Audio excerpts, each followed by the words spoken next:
একটা যুদ্ধ এমনি, এমনি লাগানো হয় না। এটা পরিকল্পিত।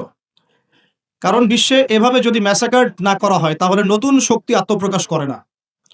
যারা বিশ্বের ইতিহাসগুলো একটু পড়ে দেখেছেন, ওয়ার্ল্ড হিস্ট্রি তারা বুঝতে পারবেন যে বিশ্বে যখনই কোনো পরাশক্তি আত্মপ্রকাশ করেছে, তখন একটা বড় যুদ্ধের প্রয়োজন হয়েছিল।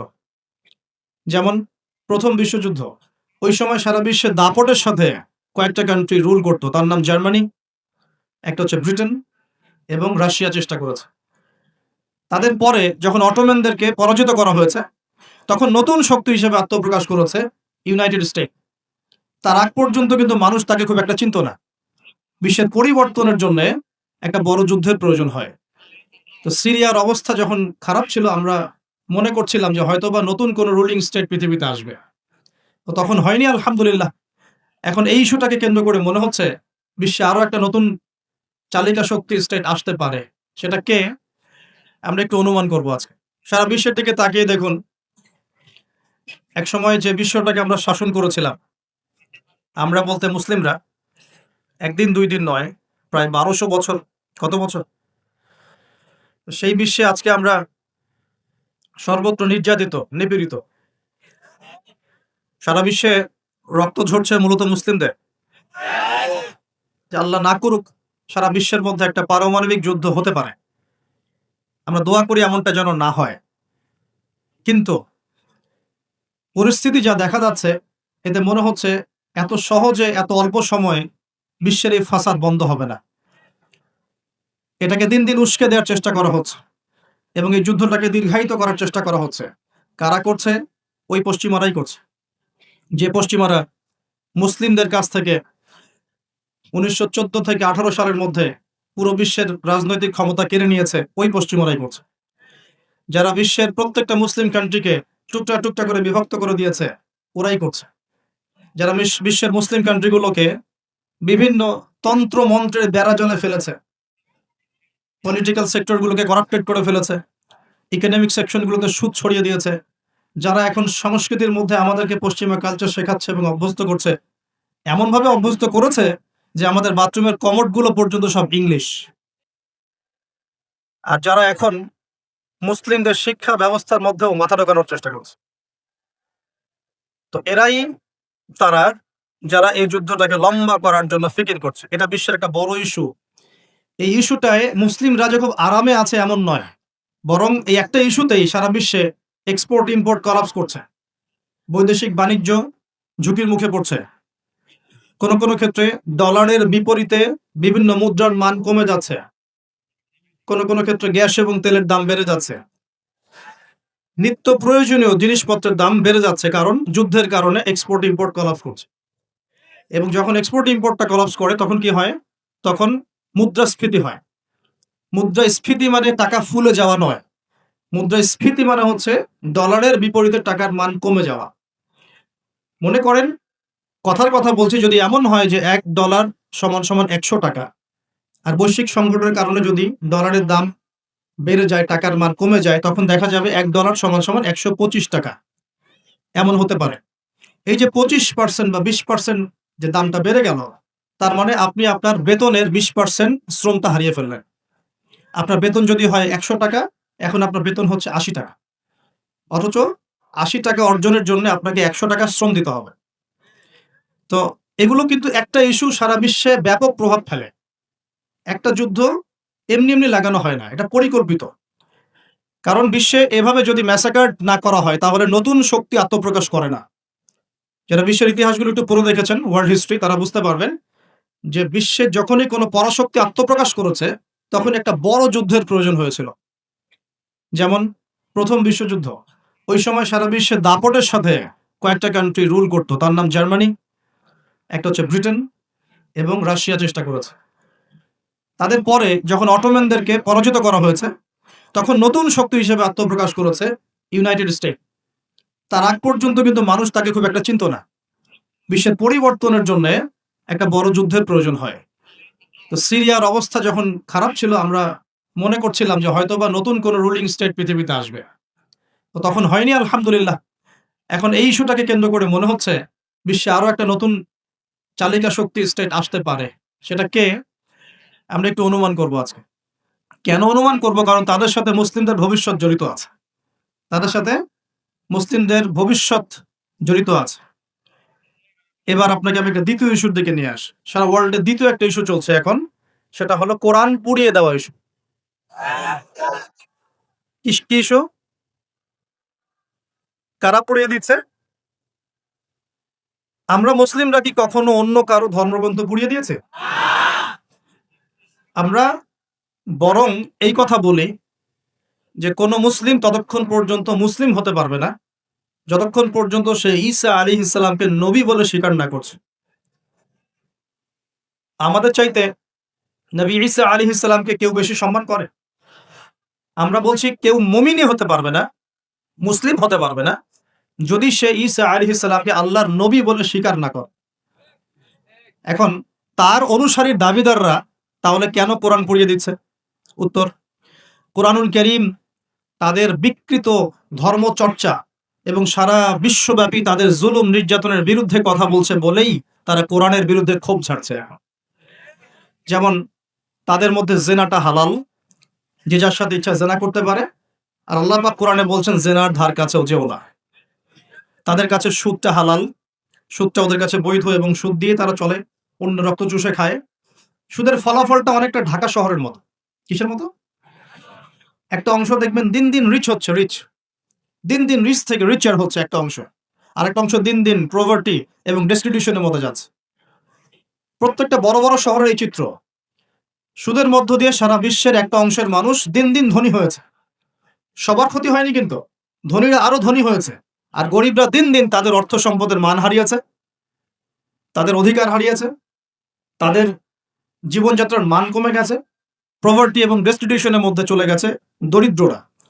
তারা এক কথায় বলতে পারি দাসত্বের শৃঙ্খলে আবদ্ধ হয়েছে, অর্থনৈতিক দাসত্বের শৃঙ্খলে আবদ্ধ হয়েছে। এটা ব্যক্তি থেকে শুরু করে সমাজ, কোনো কোনো ক্ষেত্রে রাষ্ট্র পর্যন্ত দাস হয়ে গেছে। আপনারা কি শ্রীলঙ্কার কথা জানেন? দেশটা যে দেউলিয়া হয়ে গেছিল, কেন হয়ে গেছে? মূল কারণটা কি? দুইটা কারণ। মূল কয়টা কারণ?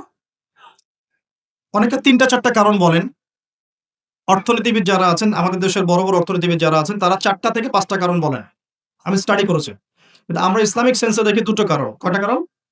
1 নাম্বার দুর্নীতি। 1 নাম্বার কি? দুর্নীতি। 2 নাম্বার হচ্ছে রিবা বা সুদ। ব্যাস, যথেষ্ট। বাকি যেগুলো অপরিকল্পিত প্রজেক্ট ইত্যাদি ইত্যাদি, এগুলো অত মেজর কারণ নয়, এগুলোকে সামাল দেওয়া যেত। মূল কারণ দুটো, একটা হচ্ছে করাপশন বা দুর্নীতি, একটা হচ্ছে রিবা বা সুদ।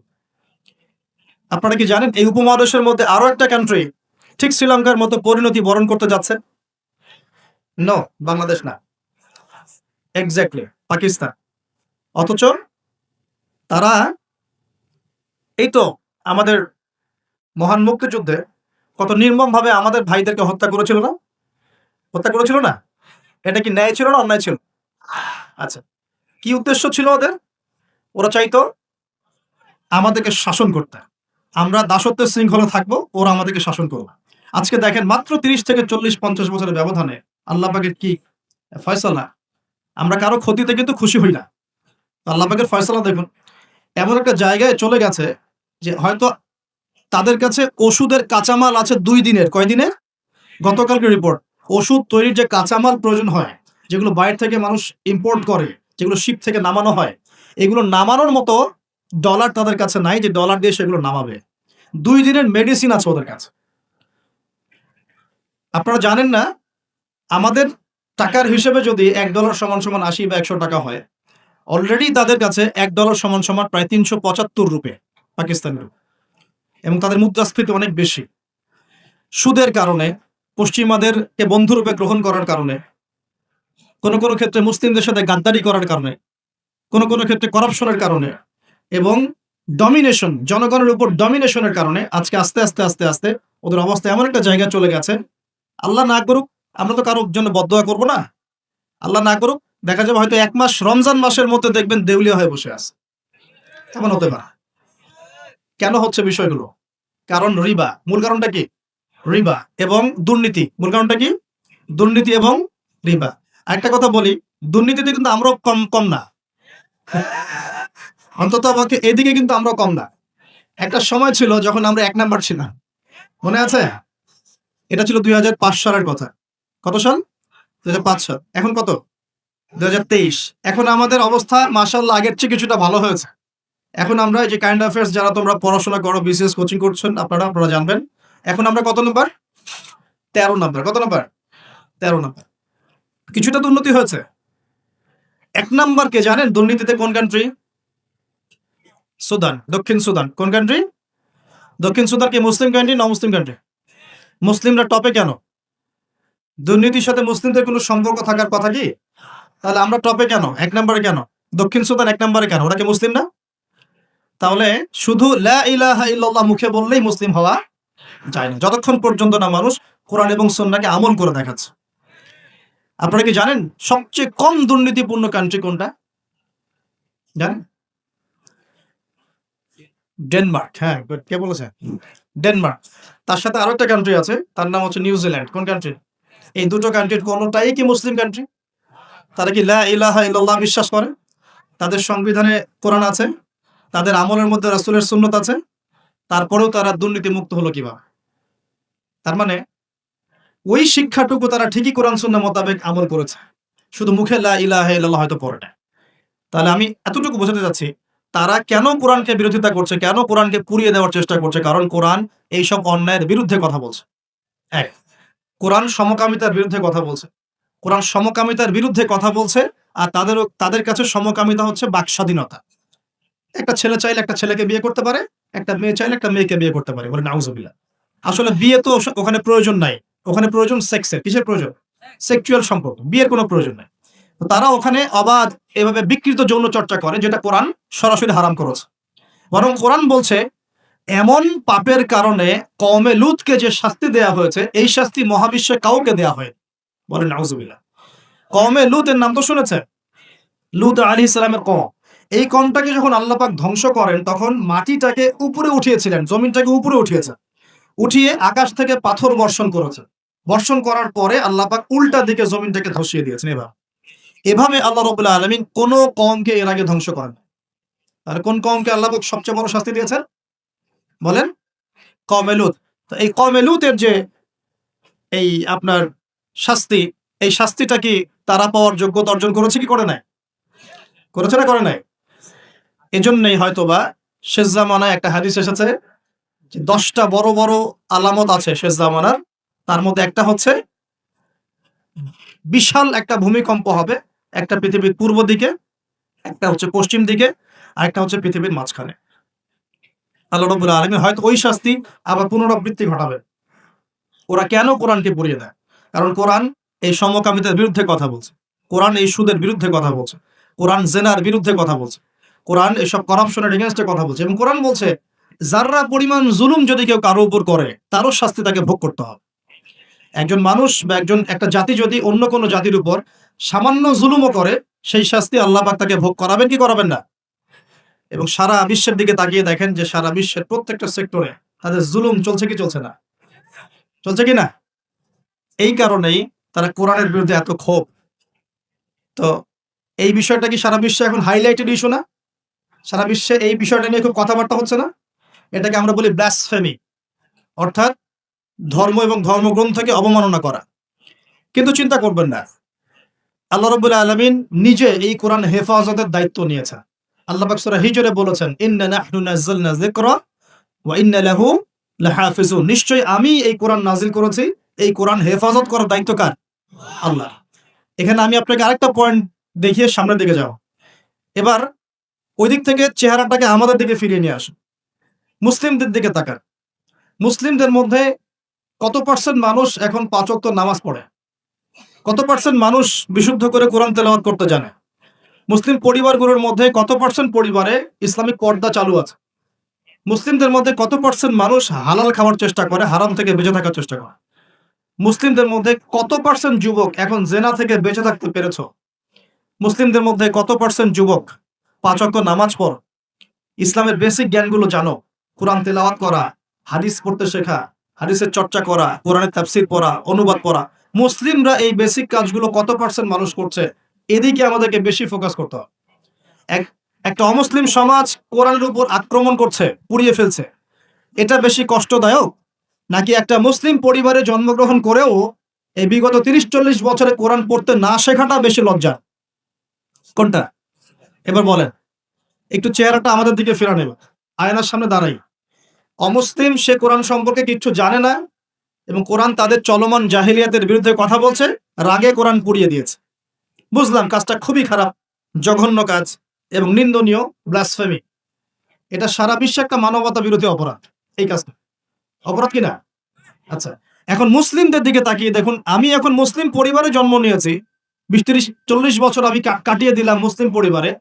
জন্ম নেওয়ার পরেও, মুসলিম পরিবেশে থাকার পরেও, কোরআন সুন্নাহর বয়ান শোনার পরেও, জুমার নামাজ পড়ার পরেও, ঈদের নামাজ পড়ার পরেও, রমজানের রোজা রাখার পরেও, আলেম ওলামাদেরকে পেয়েও আমি যে কোরআন তেলাওয়াত করতে জানি না, এখন আমাকে কি করা উচিত? উত্তর দেন। এখন আমার কি করা উচিত? কে বড় অপরাধ করেছে? কে বড় অপরাধ করেছে? আমি মুসলিম পরিবারে জন্মগ্রহণ করেও কোরআন পড়তে জানি না, আমি কি বেশি বড় অপরাধী? নাকি যে ব্যক্তি কখনো কোরআন চেনেই না, জানেই না, যে কোরআনকে অবমাননা করছে, কে বড় অপরাধী?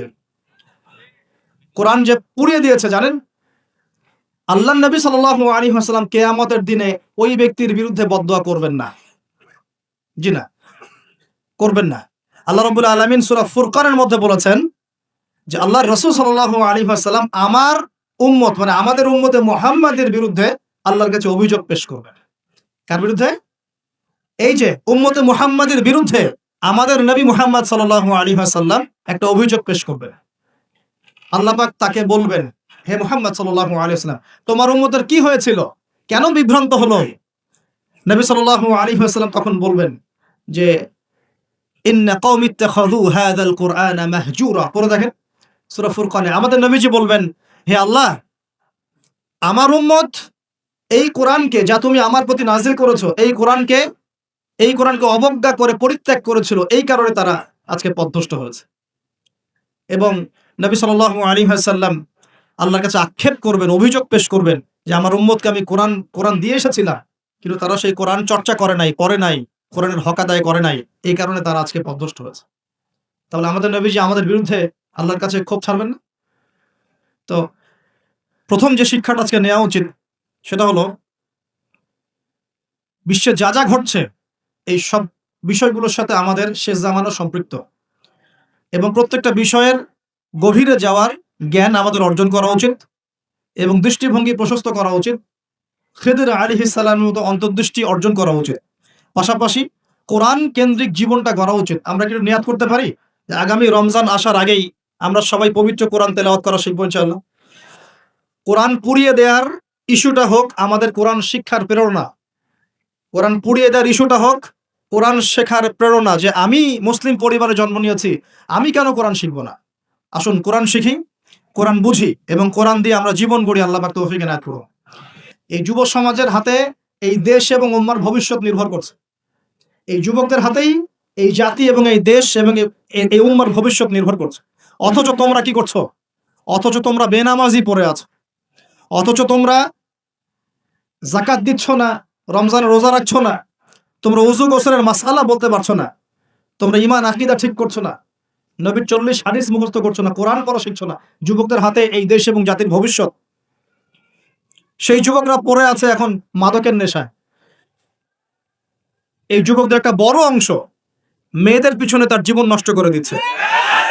এই যুবকদের একটা বড় অংশ এখন পর্নোগ্রাফিতে আসক্ত হয়ে বসে আছে। এটা কিন্তু কেউ অ্যাভয়েড করতে পারবে না। আমরা যারা অনলাইনে ঢুকি, অনলাইনে যারাই ঢুকেছি তাদের চোখে এরকম নগ্নতা পড়েছে। কি দাড়িওয়ালা, কি টুপিওয়ালা, কি আলেমা, কি জালেম, সবার একই অবস্থা। অনলাইনে যে ঢুকেছে তার চোখে নগ্নতা পড়েছেই পড়েছে। আর এটা স্কিপ করার তো বুদ্ধি নাই, চালাতে হচ্ছে আপনাকে। কোনো কোনো সময় হোয়াটসঅ্যাপ চেক করতে হচ্ছে, ফেসবুক অ্যাকাউন্ট প্রয়োজন হচ্ছে, কারণ আপনি খবর রাখতে চাচ্ছেন। ইউটিউবিং করতে হচ্ছে, ইউটিউব দেখতে হচ্ছে। একটা ভালো কিছু দেখবেন, সেখানেও অ্যাড চলে আসছে। অতএব এখানে কি করবো? ফাত্তাকুল্লাহ মাস্তাতাতুম, সাধ্যমতো আল্লাহকে ভয় করতে হবে, চরিত্র পবিত্র রাখতে হবে। হালাল উপার্জনের সোর্স তৈরি করা মাত্রই বিয়ে করে ফেলতে হবে। বিয়ে ছাড়া চরিত্র হেফাজতের অন্য কোনো পদ্ধতি নেই। এই চিরকুমার সঙ্গটঙ্গ যোগ দিয়ে লাভ নাই। আর যতই হারাম প্রেম করেন না কেন, এই প্রেমগুলো আপনাকে মনে শান্তি দিবে না। এগুলো আপনাকে অস্থির করে রাখবে। কেন? কারণ এটা হারাম, এটা হারাম। আর যখন হালাল ভালোবাসা আপনি পাবেন, হালাল ভালোবাসা যেটা আল্লাহ পাক নাজিল করেন, তখন ইনশাল্লাহ আপনার মনের মতো স্ত্রী না হলেও দেখবেন আপনি তার সাথে সারা জীবন কাটিয়ে দিচ্ছেন, কারণ এই ভালোবাসা আল্লাহর পক্ষ থেকে আসবে। এখানে শুধু এই যে কিছু মানুষ মনে করে বিয়ে মানে যৌনতা, তাই না? এটা একটা কনসেপ্ট তৈরি করে দেওয়া আছে, বিয়ে মানে মনে হয় যৌনতা। আসলে বিয়ে যৌনতার বৈধ একটা পথ মাত্র, এটা হালাল একটা পথ মাত্র। এখানে আরো বড় বিষয়টা হচ্ছে দায়িত্ববোধ। দায়িত্ব, একটা মানুষের দায়িত্ব নেয়া, তার অভিভাবক হওয়া, তার সাথে জীবনের সুখ দুঃখ হাসি কান্নাকে ভাগাভাগি করে নেয়া, তার সাথে জীবনের উদ্দেশ্য ফিক্স করা, কষ্ট করে হলেও সবর করে হলেও সুখে দুঃখে পাশে থাকা। স্বপ্ন মানে পাশে থাকা, স্বপ্ন মানে কি? পাশে থাকা। তার দায়িত্ব নেয়া, রেসপন্সিবিলিটি নেয়া, তাকে খাওয়ানো, তার ভরণ পোষণ দেয়া। কেউ যদি আপনার স্ত্রীর দিকে খারাপ চোখে তাকায়, আপনি তার চোখটা পর্যন্ত তুলে ফেলবেন, এর নাম বিয়ে। এই কাজ করবেন না? এই কাজ করবেন। তো এখানে যৌনতা মানেই মনে হয় যৌনতা, বিষয়টা এমন নয়। এখানে অনেক বিষয় জড়িত আছে। এই কারণে এটা পবিত্র সম্পর্ক, এটা মিসাকুন গালিযা, এটা কঠিন অঙ্গীকার আল্লাহর পক্ষ থেকে। এই কারণে দেখা যায় অনেক চড়াই উতরাই পার হলেও বৈবাহিক সম্পর্ক ঠিক থাকে না?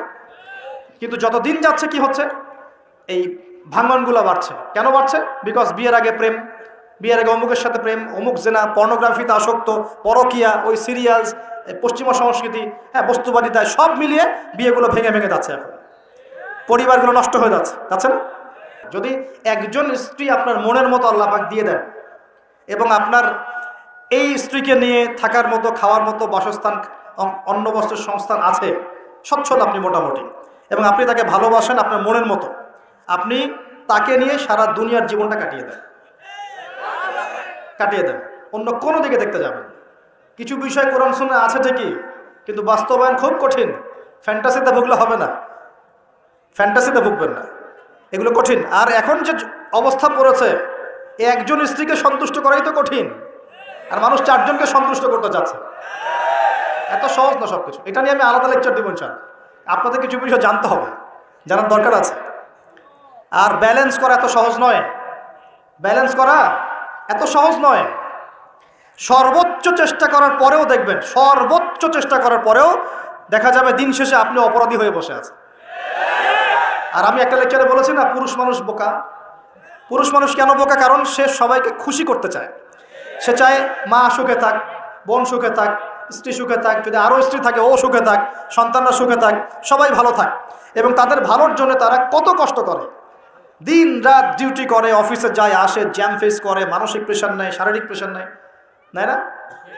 অথচ এই কষ্ট কিন্তু মহিলারা বোঝে না, বোঝে? সবাই বোঝে না।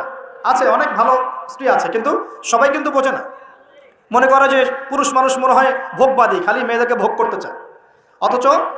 অথচ সবাইকে সুখে রাখার এই চেষ্টায় একজন পুরুষ দিন শেষে নিজেই সুখী হয় না।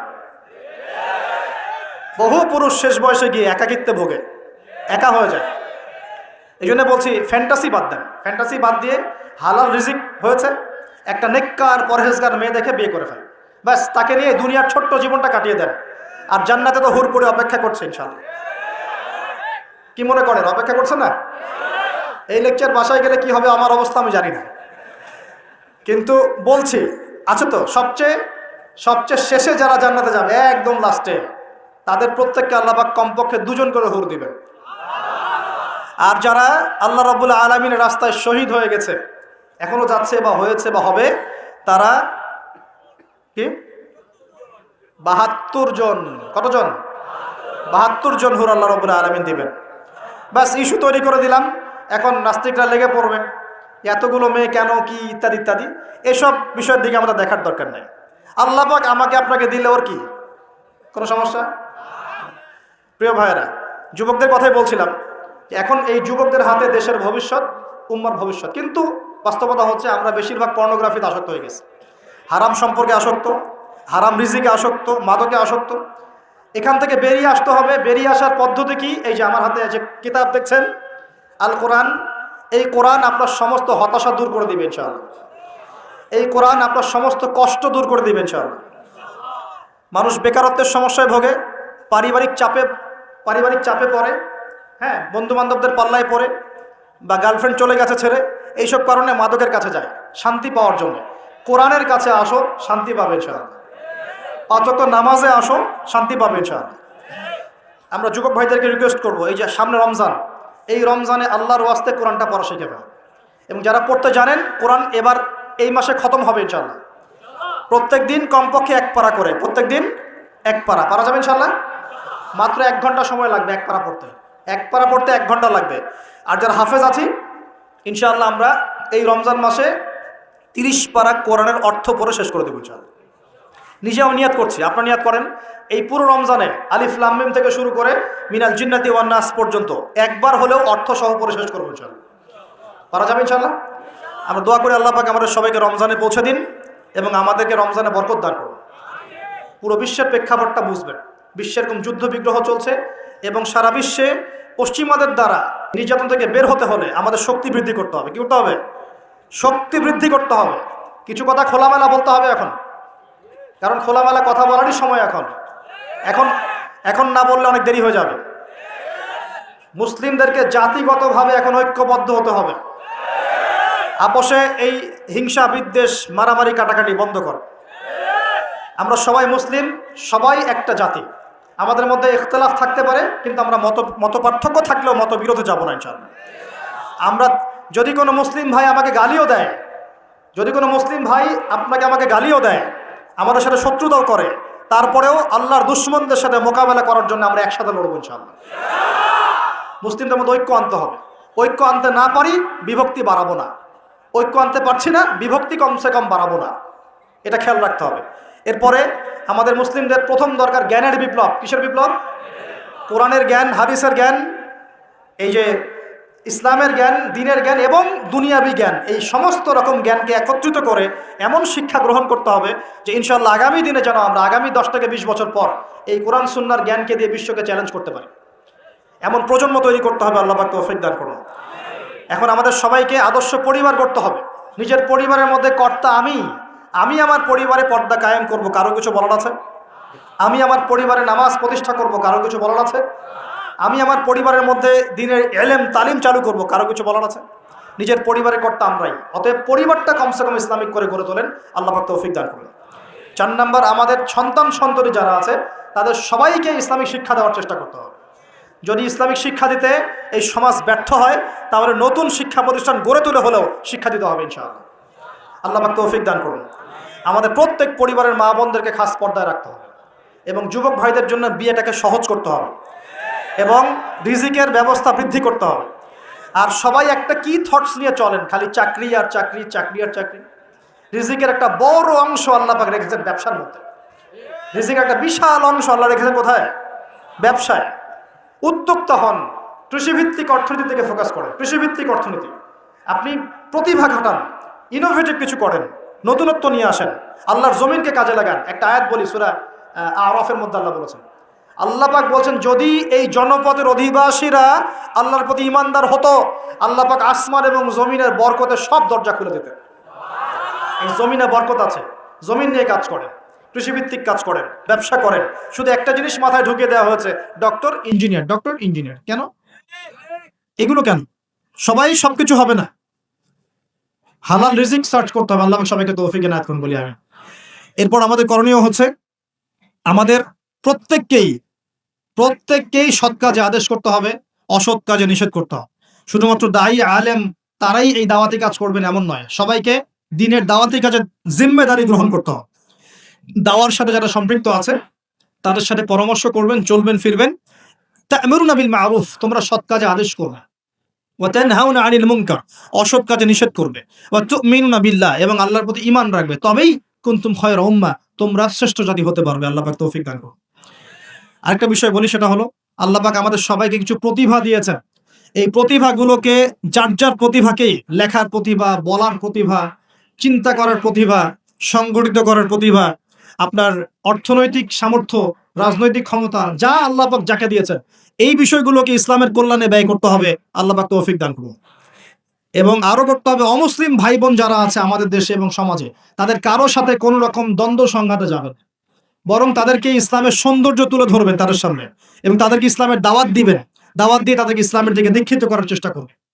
যদি এই যে আমরা তো আপোষে মারামারি কাটাকাটিতে লিপ্ত আছি। আপনারা তো খবরই রাখেন না যে বাংলাদেশে কত মানুষ বিধর্মী হয়ে যাচ্ছে, জানেন? এই যে উত্তরাঞ্চল সহ পার্বত্য এলাকা, বর্ডার এলাকা সব ঘুরে দেখেন যে কত মানুষ দিন দিন বিধর্মী হয়ে যাচ্ছে। দেখেন, ওই দিন টনক নড়বে যেদিন দেখবেন 50%ই হয়ে গেছে বিধর্মী। ওই দিন টনক নড়বে, আল্লাহ না করুক। অতএব আমাদেরকে বসে থাকলে চলবে না, আমাদেরকে দাওয়াতি কাজ করতে হবে। দিন ইসলামের দাওয়াত, কোরআনের দাওয়াত সবার সামনে উপস্থাপন করতে হবে। আল্লাহ পাক আমাদের সবাইকে দায়ী হওয়ার তৌফিক দান। কমপক্ষে পার্ট টাইম, দিনে 1 ঘন্টা, দিনে আধা ঘন্টা হলো দাওয়াতি কাজ করতে হবে। আর দাওয়াতি কাজ করার আগে কি লাগবে? জ্ঞান লাগবে। সেই জ্ঞানটা অর্জন করতে হবে। জ্ঞান অর্জন করার পদ্ধতিগুলো বললাম, এভাবে অর্জন করতে হবে। এবং জ্ঞানী মানুষদের সাথে থাকতে হবে। আল্লাহওয়ালা জ্ঞানী মানুষ এবং যারা আল্লাহর মারেফতওয়ালা মানুষ, আল্লাহ নূরওয়ালা মানুষ, এই মানুষগুলোর সাথে থাকতে হবে। যারা গোলালো মার্কা মানুষ, এখানে থেকে কিছু শিখতে পারবেন। সব তরকারিতেই চলে, এইসব তরকারি দিলাম। যারা হককে হক বলতে পারে, বাতিলকে বাতিল বলতে পারে, আল্লাহ পাকের জমিনে তারা সম্মানিত ইনশাআল্লাহ। জমিনের উপর বেঁচে থাকলেও সম্মানিত, মাটির নিচে চলে গেলেও সম্মানিত ইনশাআল্লাহ। আল্লাহ রাব্বুল আলামিন এমন মানুষের সংখ্যা বাড়িয়ে দিন এবং তাদের সাথে আমাদেরকে থাকার তৌফিক রাখেন। আরেকটা বিষয় বলবো, সেটা হলো পলিটিক্যাল ইস্যুস। যে একটা জাতির মধ্যে আপোষে মারামারি কাটাকাটিতে যাবেন, এটা খুব খারাপ। কেন খারাপ? কারণ আমরা হয়তো মনে করি যেগুলো পলিটিক্যাল ইস্যুস, আসলে কি হয়, উম্মার ঐক্য নষ্ট হয়, ভাই ভাই মারামারি করে, নিজের ভাইয়ের হাতে ভাইয়ের রক্ত ঝরে, এতে করে উম্মার ঐক্যটা বিনষ্ট হয়ে যায়। এবং ইসলামের বহিঃশত্রু যারা আছে, এরা এই ইস্যুগুলোকে কাজে লাগায় আমাদের ভিতর ঢুকে পড়ে। খুব চোখ কান খোলা রেখে ঠান্ডা মাথায় সবর করেন, ধৈর্য ধরেন, জ্ঞান অর্জন করেন, নিজের কবরের ফিকির করেন, আধ্যাত্মিকত্ব অর্জন করেন, সুন্নতের উপর আমল করেন, কোরআন পড়েন, দাওয়াতি কাজ করেন, পরিবার করেন, আস্তে আস্তে ইসলাম এগিয়ে যাবে ইনশাআল্লাহ। আল্লাহ রাব্বুল আলামিন আমাদের সবাইকে কথাগুলো বোঝার তৌফিক দান করুন এবং আমল করার তৌফিক এনায়েত করুন, সকলে বলি আমিন। শেষ করার আগে আমি আসন্ন রমজান সম্পর্কে কিছু নসিহত করব। এখন একটা কথা বলি, রমজান মাসে নিত্য প্রয়োজনীয় দ্রব্যের দামগুলো বেড়ে যাবে। কিছু মানুষ বলতে পারে কি ভবিষ্যতে গায়েবের খবর বলবো নাকি? যারা ওয়ার্ল্ড অ্যাফেয়ার্স বোঝে, ইকোনমিক্স বোঝে, সমকালীন প্রেক্ষাপট সম্পর্কে সচেতন, হ্যাঁ, এবং বিশ্বের ফাইন্যান্স নিয়ে পড়াশোনা করেছে, তারা বলবে ভাই যে কথাটা বলেছে 110% সঠিক। অতএব রমজান আসার আগে কিছু কাজ করেন। 1 নাম্বার, নিজেকে প্রস্তুত করেন রমজানের জন্য। রমজান আসতে 1 মাস 1.5 মাস বাকি আছে না? আগে মনটাকে প্রস্তুত করেন, রমজান আল্লাহ আমাদেরকে রমজানে পৌঁছে দাও এবং বেশি বেশি রমজানে ইবাদত করার তৌফিক দাও। তো রমজানে বেশি ইবাদত করতে হলে দুনিয়াবি কাজ কম করতে হবে। দুনিয়াবি কাজ বেশি করলে তো ইবাদতে মন দিতে পারবে। দুনিয়াবি কাজের মূল জিনিসটা কি? রিজিকের টেনশন, তাই না? রিজিকের টেনশন, খাবার টেনশন, পড়ার টেনশন, শপিং টপিং হাবি যাবি, রমজানে এইসব খুচরা টেনশন মানুষ বল। অথচ রমজান মাসে সে ব্যক্তি ধ্বংস হোক যে রমজান মাস পেয়েছে, ইবাদত করে গুনাহ মাফ করাতে পারে না। নবীজি বলেছেন না? তো এই জন্য রমজান কেন্দ্রিক প্ল্যান থাকতে হবে যে রমজানে আমি এবার 1 খতম কোরআন দিব, একবার আমি পুরোটা পড়ে শেষ করব, নবীজির হাদিস চর্চা করব, আমি মানুষকে ইফতার করাবো, আমি 30 দিন জামাতে তারাবি পড়বো, 5 ওয়াক্ত নামাজ পড়বো, ঠিকঠাক মতো রোজা রাখবো, সাদাকাতুল ফিতর দিব, আমি ওসর দিব, যাকাত দিব, রমজানে আমল করে একদম আমলের বন্যা বইয়ে দেবেন সব। একটা প্ল্যান থাকতে হবে না? প্ল্যান থাকতে হবে। তো প্ল্যানের মধ্যে সবচেয়ে বড় বাধা কি? সবচেয়ে বড় বাধা হচ্ছে দুনিয়াবি কাজে ব্যস্ততা। দুনিয়াবি কাজের মধ্যে সবচেয়ে বড় কাজটা কি? রিজিকের টেনশন। তো প্রিয় ভাই, যাদের সামর্থ্য আছে চেষ্টা করবেন রমজান আসার আগেই নিত্য প্রয়োজনীয় দ্রব্য যেগুলো লাগে এগুলো বাসায় মোটামুটি কিনে রাখার জন্য, এবং প্রয়োজন হলে পারলে সামর্থ্য থাকলে পরিবারের জন্য হাদিয়া তোহফা যেটা ঈদের জন্য কেনেন সেটা আগেই কিনে রেখে দেন। কারণ রমজান মাসে নিত্য প্রয়োজনীয় দ্রব্যের দাম বেড়ে যাবে, 100% গ্যারান্টি দিতে বলছি, 100% গ্যারান্টি। এবং সবার সবকিছু কেনার সামর্থ্য নাও থাকতে পারে। এখানে এখন কি করবো তাহলে? এখানে অর্থনীতি একটু বুঝবেন, আমার দিকে খেয়াল করেন। আপনারা কি জানেন সমাজে কত % মানুষ না খেয়ে থাকে বা স্বাভাবিক খাবার পায় না? কত % মানুষ? প্রতি 5 জনে 1 জন। প্রতি 5 জনে 1 জন, 20%। আচ্ছা, রমজান মাসে আমরা কি করি? আমরা 4 জন মিলে ওই 5ম ব্যক্তির দায়িত্ব নিয়ে নেই। এই কাজটা করি না? রমজান মাসে আমরা 4 জন মিলে আরেক ভাইয়ের দায়িত্ব নিয়ে নেই, তাকে ইফতার করাই, তাকে সেহরি দেই, সেহরির খাবার দিই, মাসের বাজার করে দেই না? দেই। তাহলে যদি 4 জন মানুষ খাবার খায়, অর্থাৎ 80% মানুষ খাবার খায়, ওই খাবার যদি 100% মানুষকে খাওয়াতে হয় তাহলে ওই খাবারের সংকট হবে না? সংকট হবে কি না? তখন ওই খাবারের যে দাম, সে দামটা কি বাড়বে না কমবে? বাড়বে। সমাধান হচ্ছে বাহির থেকে খাবার আমদানি করা। যে আমদানি করার জন্য যে রিজার্ভ দরকার হয়, সেগুলো আমাদের কাছে এখন পর্যাপ্ত নয়। কি করতে হয় তাহলে? এই যে মাল নিয়ে জাহাজ ঘোরাফেরা করছে বন্দরে, বিভিন্ন কোম্পানি মাল নামাতে পারছে না, কারণ তাদের কাছে সেই পরিমাণ সম্পদ নেই, এবং কোনো কোনো ক্ষেত্রে এলসিও নাই। এটা তো অনেক ব্যবসায়ী জানেন। এখন আপনি কি নিজের পকেট থেকে টাকা দিয়ে সেই মাল খালাস করবেন? উত্তর না।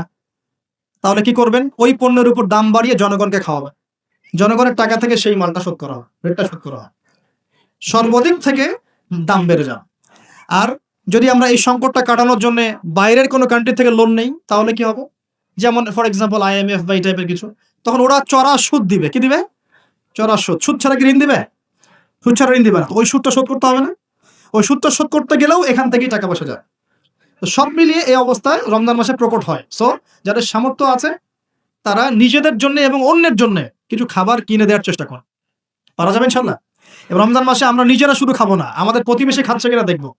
রমজান মাসে আমরা কোনো প্রকার খাবারের অপচয় করব না। যদি আমার 5টা খেজুর দিয়ে হয়ে যায়, আমি 10টা খেজুর কিনতে যাব না, বরং ওই 5টা খেজুর আমি পাশের বাড়িতে পাঠিয়ে দেব, আমার দুস্থ ভাইয়ের কাছে পাঠাবো, আমার গরিব ভাইয়ের কাছে পাঠাবো ইনশাল্লাহ। আমরা রমজান মাসে নিজের অল্পে তুষ্ট থেকে অন্য ভাইদেরকে খাওয়ানোর চেষ্টা করব। পারা যাবে ইনশাল্লাহ।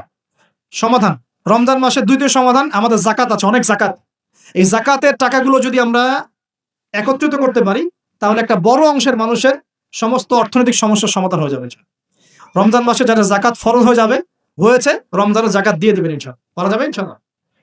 আরো বেশি বেশি সদকা করবেন, সদকা করে আত্মত্যাগী হন, মানবতার কল্যাণে কাজ করেন, নিজে অল্প তুষ্ট থাকেন, অপচয় কমিয়ে দেন, এবং আল্লাহর ওয়াস্তে সমস্ত দুর্নীতির দরজা বন্ধ করে দেন। এই রমজানেও যদি ঘুষ খান, সুদ খান আর দুর্নীতি করতে থাকেন, মানুষের সম্পদ লুটপাট করেন, তার রমজানের শিক্ষা তো থাকলোই না, বরং জনগণকে রমজানে কষ্ট দেওয়ার কারণে জনগণ কি করবে? দেখা যাবে ওই দুর্নীতিবাজের বিরুদ্ধে ইফতার করতে সময় দোয়া করবে, বদদোয়া করবে, আল্লাহর কাছে বদদোয়া করা শুরু করবে। আর ওই বদদোয়া যদি আল্লাহর কাছে চলে যায়, একদম সব ধ্বংস হয়ে যায়। তো রমজান কেন্দ্রিক এই প্ল্যানটা আগে করবেন, তারপরে আধ্যাত্মিক প্ল্যান। আপনি রমজানে প্ল্যান করবেন যে আপনি কি পড়বেন, কিভাবে আমল করবেন, কোথায় তারাবি পড়বেন, পরিবেশ গড়ে তুলবেন। রমজান মাসে কোরআন শিক্ষার কোর্সগুলো চালু করবেন। রমজান মাসে তালিম থাকবে, ইফতারের প্রজেক্ট থাকবে, দুস্থ ভাইদের বাসায় ইফতার পৌঁছে দেওয়ার প্রজেক্ট গ্রহণ করতে হবে। রমজান মাসে যদি সামর্থ্য হয় বেশি বেশি নফল পড়বেন, সুন্নত পড়বেন, তেলাওয়াত করবেন, জিকির বাড়িয়ে দিবেন। একই সাথে দাওয়াতি কাজ বাড়াবেন। যারা সামর্থ্য আছে ওমরা করবেন। রমজান মাসটাকে এইভাবে ইবাদতের মৌসুম হিসেবে সাজিয়ে নেন। আল্লাহ পাক সবাইকে রমজানে পৌঁছে দেন এবং রমজান মাসে বেশি বেশি ইবাদত করার তৌফিক দান করেন। এই পুরো বিশ্ব সম্পর্কে সতর্ক থাকার তৌফিক দান করেন, সচেতন থাকার তৌফিক দান করেন, কোরআনওয়ালা বানিয়ে দেন, এবং যুব সমাজ সহ যুবতী আমাদের ভাই বোনরা, প্রত্যেক মহলের মুসলিমাত, মুমিন মুমিনাত সকলকে আল্লাহ রাব্বুল আলামিন দ্বীন ইসলামের জন্য কবুল করেন বলি আমিন। আগামী দিনগুলোতে যেন আমরা দ্বীনের জন্য কিছু করতে পারি, এই দেশ এবং জাতির জন্য কিছু করতে পারি। আল্লাহ পাক সবাইকে সেই যোগ্যতা এবং তৌফিক দান করুন।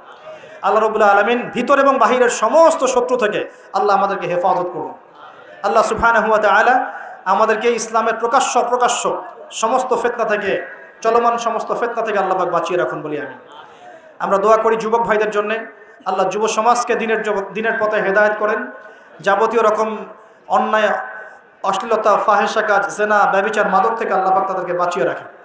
আমরা দোয়া করি আমাদের সন্তানদের জন্য, আল্লাহ পাক আমাদের সন্তানদেরকে যেন মানুষের মতো মানুষ করার তৌফিক দান করেন, শিক্ষা প্রতিষ্ঠানগুলো গড়ে তোলার তৌফিক দান করেন, শিক্ষাক্ষেত্রে নতুনত্ব আনার তৌফিক দান করেন। আল্লাহ পাক সমস্ত জাহিলি শিক্ষা থেকে বের হয়ে ইসলামী শিক্ষা শিক্ষিত হওয়ার তৌফিক আমাদেরকে দান করেন। আল্লাহ রাব্বুল আলামিন আমাদের মধ্যে যারা মারা গেছেন সকলকে মাফ করে দেন।